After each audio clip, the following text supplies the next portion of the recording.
ฝืนทรมานทุกทนอยู่ไม่อยากให้เธอลำบากใจหากเธอได้พบคนใหม่ด้วยปากสักครั้งฉันเต็มใจอาจวันเธอไปโดยไม่มีอันตรายฉันยังก็พร้อมจะยอมตัดใจเป็นจากเธอ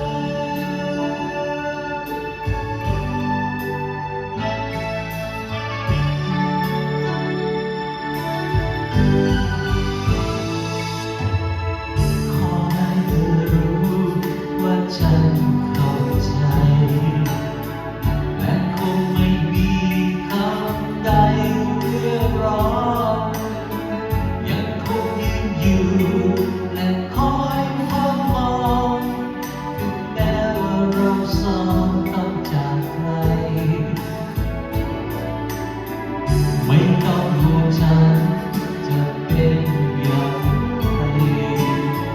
ไม่ต้องห่วงใยอะไรทั้งนั้นเธอมีสุขคือที่ฉันต้องการ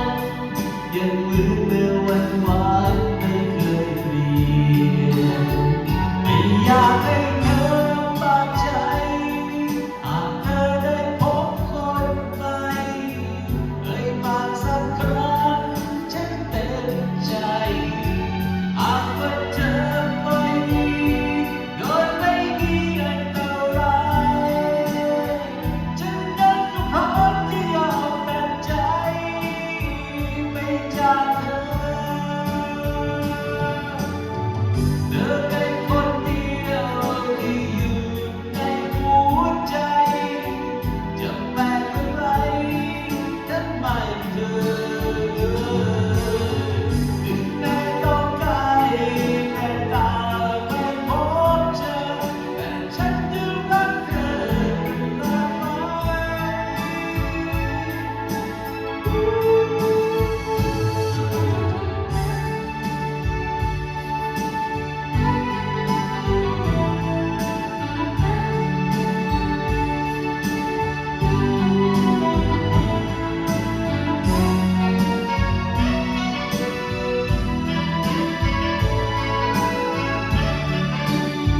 ไม่อยากให้